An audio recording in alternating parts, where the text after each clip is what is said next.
Now we are going to be testing a hypothesis about a population mean value, but without a given population standard deviation, sigma. So to really have a clear idea of what it means by testing a hypothesis about mu without a given sigma, I highly recommend watching this video after you have watched my earlier video about testing a hypothesis about mu. That was throughout example 1. So here we are on the computer screen. Let's have a look at the wording of the problem here. So a sample of 71 people gave mean breathing rate, a complete cycle in and out of 17.44. Now BPM here stands for breaths per minute, and standard deviation of 7.99 BPM, which also stands for breaths per minute. At significance level 0.01 is the sample showing strong evidence that mean breathing rate is lower than 25 breaths per minute. And so now, after reading the wording description of our problem, as I have recommended earlier, after watching my video lesson on example 1 of how we can test a hypothesis about a population mean value, then most of the structure of this problem is going to be the same, meaning we are going to first thing in line identify our two hypotheses, H0 and H1. And so quickly, I am going to highlight the information that's good for us to identify our hypotheses. And so, is the sample showing strong evidence that mean breathing rate is lower than 25 breaths per minute? So right there with my highlighted information that capture the most important information, then how I see that is that we are trying to prove based on the sample. So this is my scratch work. We are trying to prove based on my sample that mean breathing rate as a mu is generally lower than 25 breaths per minute. And allow me to start being a little skippy about how I come up with this, because it's the exact same way of logical reasoning as how I've been doing this in example 1.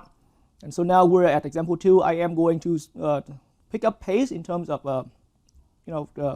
working through these steps here. And so now on scratch work, right out from the wording, we're looking at a statement proving that we're suggesting that mu is less than 25 breaths per minute. And so that will immediately become our H1, because the statement itself has an inequality. So H1 is suggesting that mu is less than 25. And so now, just like how we have seen that throughout example 1, then once we have identified our alternative hypothesis H1, which has an inequality, then we can now simply replace the inequality with the equal sign, and that's how we come to our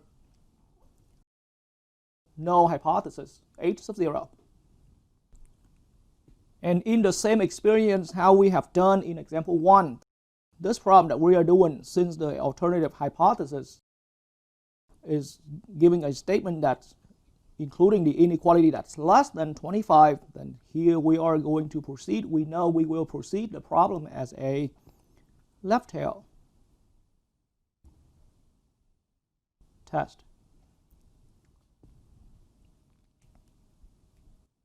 And so now we are going to look back at the wording description of the problem to find out further the given information, especially our sample.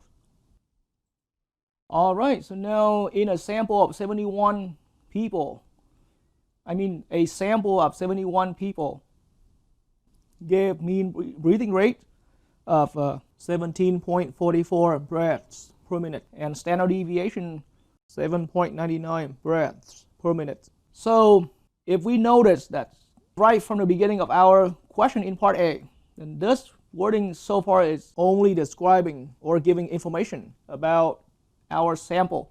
So this is our sample size. We have our sample being 71 people. And this mean right here is the mean that came out directly right from our sample. So this is our sample mean. And this standard deviation is being written, and just simply looking at the way how it's being written in the same sentence with this starting sentence right here. That means this is part of the sample being described here. And so in that way, this is what I can draw out as given information. We now have our sample mean being 17.44 BPM. And our sample size is at 71 people in each sample. And this time, the standard deviation that I addressed earlier when we were still reading the wording description of our problem, then that's standard deviation there is a sample standard deviation, where I notate as a lowercase letter s. So we had here a given sample standard deviation 7.99. But then, aside from that extra information, most of the logical reasoning remains the same. So now allow me to give the explanation based on the assumption that you have already watched the video lesson on example 1. So our sample is not the only sample mean existing out there. It is only one among infinitely many other sample means or sample mean values existing out there at sample size 71 people in each sample. So that means we can go ahead and define a random variable capital X bar with a subscript 71 to represent. So our capital X bar 71 here is understood as the mean breathing rate. The mean breathing rate, but only limited to a sample. So the mean breathing rate in a sample of 71 people, or for short of 71. And so now the next thing is to realize that our random variable here is to represent an entire population of sample mean values, where our sample is one among them. And so in that way, there will be a center. The center of all sample mean values will exist. And namely, we call that it's the population mean of all sample means here. Central limit theorem now stated that mu x bar should always equals mu. And since mu equals 25 from the null hypothesis, then consequently mu x bar should equal 25, because we're always starting out by accepting that mu equals 25 in our from our h of 0 statement is the truth. So in another way of saying, I'm using the same argument throughout all of the explanations I've made back in the video lesson for example 1, that if h sub 0 was accepted, or if h sub 0 was true, h sub 0 was stating that mu equals 25, then the line I wrote earlier is a direct consequence from the central limit theorem that if we accepted mu equals 25 as a truth, then mu x bar, known to be always equals mu, but now should equal consequently 25. So that's the first consequence that came out from based on the accepting h sub 0 to be true. But now, based on central limit theorem, we can also consequently calculate sigma x bar over here.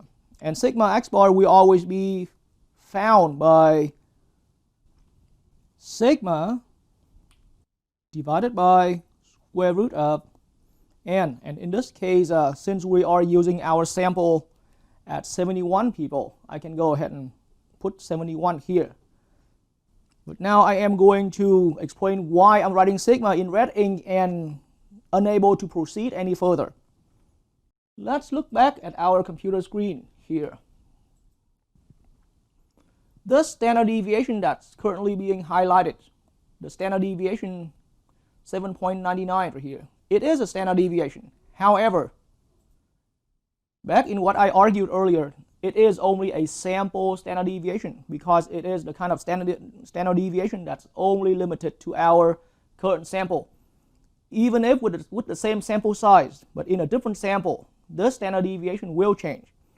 And so, in other words, we never had the actual population standard deviation from our beginning population. It exists, but it is unknown for us. And so now let's one more time have a look again at our wording description of our problem. You see, very unlike example 1 that we went through in the earlier video lessons. Then this example 2 right here, right from question A, one question itself is a description only about the sample. In other words, my point is we never had any beginning description. So if we quickly recall from example 1, if anyone watching this video after watching my video going through the work for example 1, then example 1 started out with a beginning population description indicating we had a known standard deviation. But here we don't. We never had, and the wording is right here. We just did not have any information at all regarding the beginning population where we picked our samples, where we selected our samples from.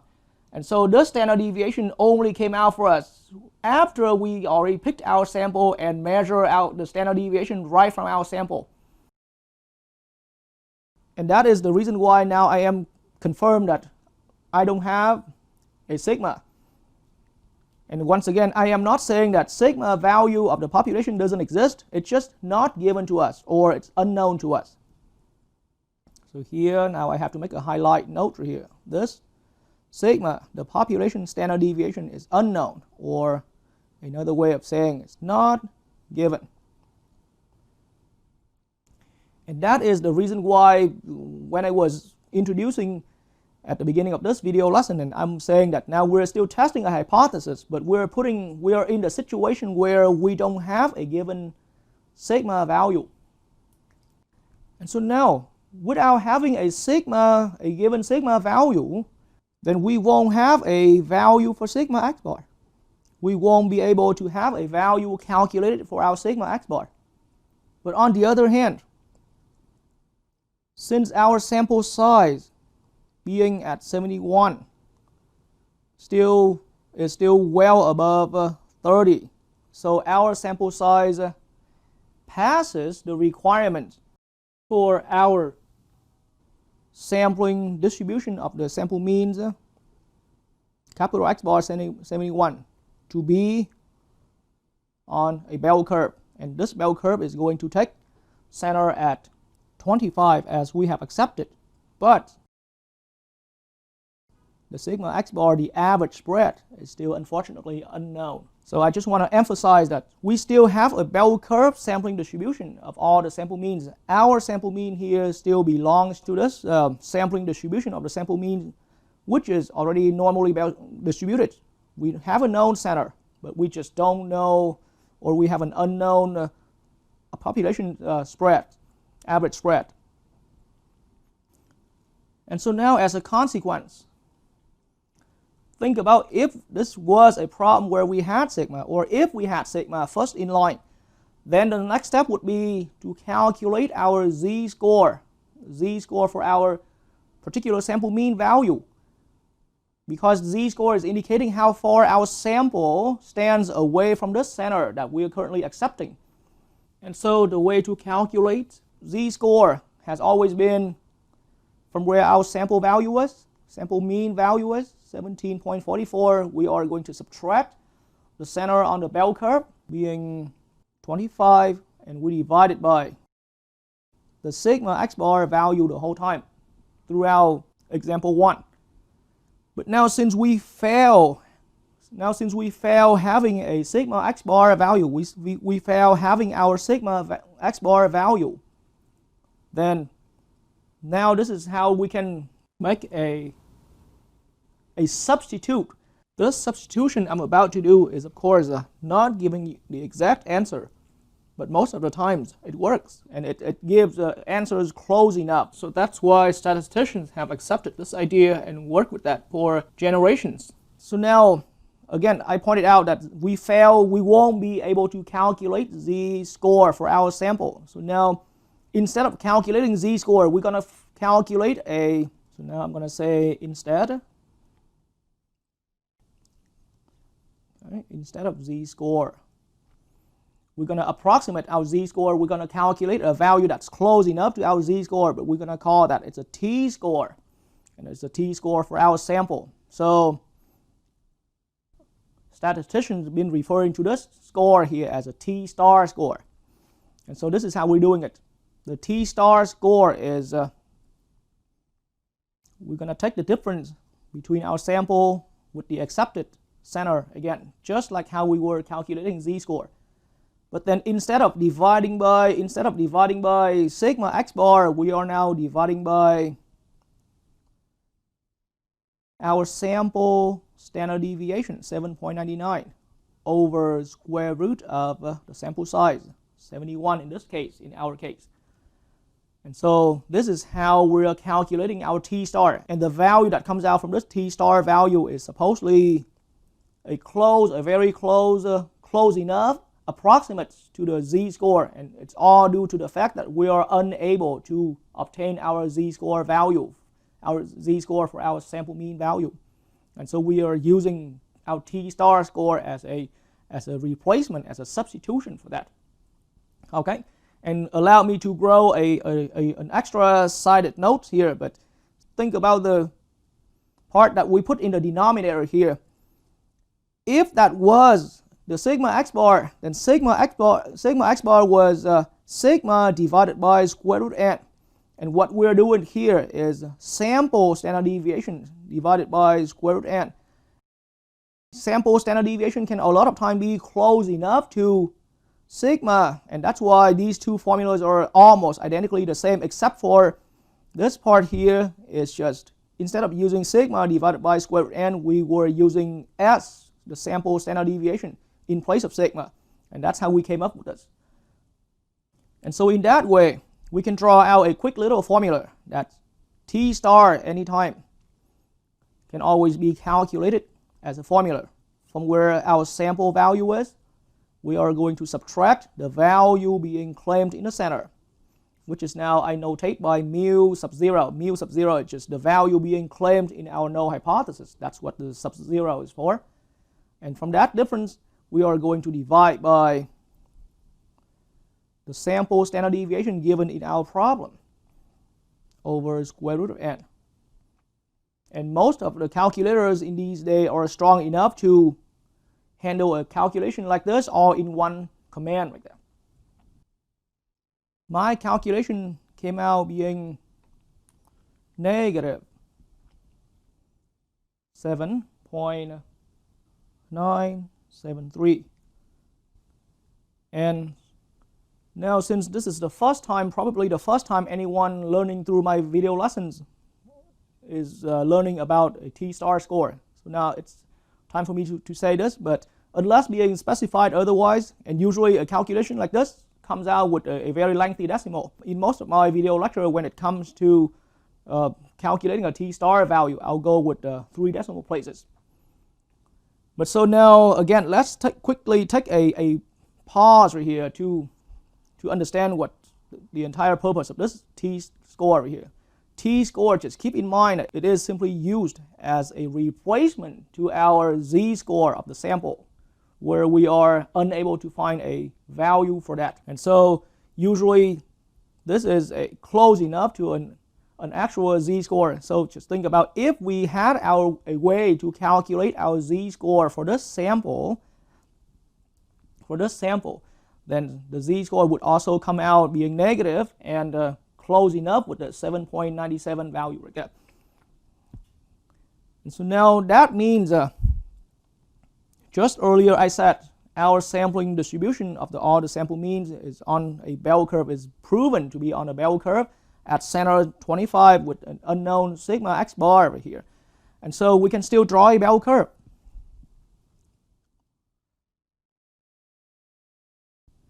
and the center of this bell curve is at 25, and our sample mean is now clearly below, somewhere on the left hand side, being to the left of the bell curve center. And this is the bell curve of all sample mean values at size 71. Again, I need to emphasize that at any step we're going right here, make sure you think about how I carried out the logic in example 1. And so once we had a T-star score here, pretendedly to be in place of or as a replacement for our Z-score, then the next step now would be from where our sample is. We want to find out whether our sample is inside the common area or would fall outside the common area. And so in that way, we are going to calculate our p-value. And so now, before I'm getting directly into calculating the p-value and writing down the setup for the p-value calculation, let's do a quick consistency check right here. So our test from the beginning was decided to be a left tail test. And so just like how it was in example 1, the T-score here, the T-star score is reading a negative value. And that's how it should always be consistent with this test being decided to be a left tail test. Our sample itself was below or appears on the left of the accepted claim value in the middle here. And so that's also another way to see the consistency between how our sample is with what we have decided to be the left tail test. And so now getting into the p-value calculation, again, the very same setup how we have done that back in example 1. I am now going to fire up a probability calculation where among infinitely many sample mean values at size 71, I am looking for finding a sample mean at size 71 that is less than or equal 17.44. And now this is intended to be a bell curve problem, where on the bell curve here we'll be shading the area to the left and eventually compare the left area shaded in black here with the red area shaded to the left side of outside of the common area to decide if our sample would fall into the unlikely area or not. But unfortunately, without having a sigma, we already failed having a z-score. So from this point, our big challenge here is that the LSND, which we have been using as a way to calculate our area shaded to the left of any value on a bell curve, will no longer work, simply because LSND will ask for a z-score, but we won't have a z-score, and we cannot use a t-score in place of a z-score to run an LSND program. So now we come up with a workaround. So again, it's all in the main purpose now that we are calculating the area shaded to the left hand side. But since we won't be able to use our LSND program, now the same area there can be approximated by running an alternative program. And this is now the first time I'm introducing the program that's called the LTCDF program. And so again, this program will give a good enough approximation to how big that area shaded to the left of any value on a bell curve. But when we run this program, it will ask for t-score. So this is where our negative 7.973 will be put in. So negative 7.973. And this LTCDF program that I'm using, just like any other web-based resource that's doing the similar purpose, will be asking for what's so-called the degrees of freedom. And so now degrees of freedom is simply just the sample size minus 1. That's how we calculate degrees of freedom. So in that way, for this particular problem, our degrees of freedom of the sample we're currently using is 71 minus 1. That will be giving us a degrees of freedom being 70. Now that we are ready to run the LTCDF program by entering T-score being negative 7.973 and degrees of freedom 70. Let me now quickly show a screenshot of how our LTCDF program is ran. So I have prepared this program for my students. So in a Microsoft Excel screen file like this, then this box right here is where any user or any student can enter the T-star score right here. And so our T-star will be negative 7.973. Our degrees of freedom calculated to be 70. So we are going to put it in this box right here. And now as soon as we enter the two pieces of information, then this is our area. This value is approximately our area shaded to the left of, so this area shaded to the left of our sample mean value is that value. The calculator is set 1.02 for E minus 11, but that means that just means 1.024 times 10 to the negative 11, which is a value extremely small, so that in 4 decimal places it can just be simply concluded as our p-value equals 0.0000. And now, just as how it has been, now we are having our p-value graphically represented as the area shaded to the left-hand side on this bell curve from where our sample mean is. Then this p-value is to be compared with the given significance level. And so now again, back on my computer screen here, we have a given significance level to be 0.01. And so with that said, now I am going to compare our p-value with the given significance level, and now the direct comparison shows that our p-value, our final p-value, is well below the significance level. Again, after seeing all that logical reasoning back in example 1, having the p-value less than the significance level, we can now conclude that our sample mean is among the unlikely values.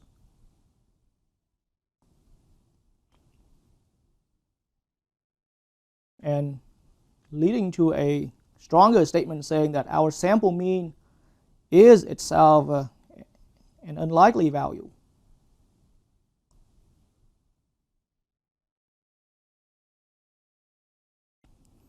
And which makes our sample mean strong evidence. Or now we can conclude that our sample mean is showing strong evidence.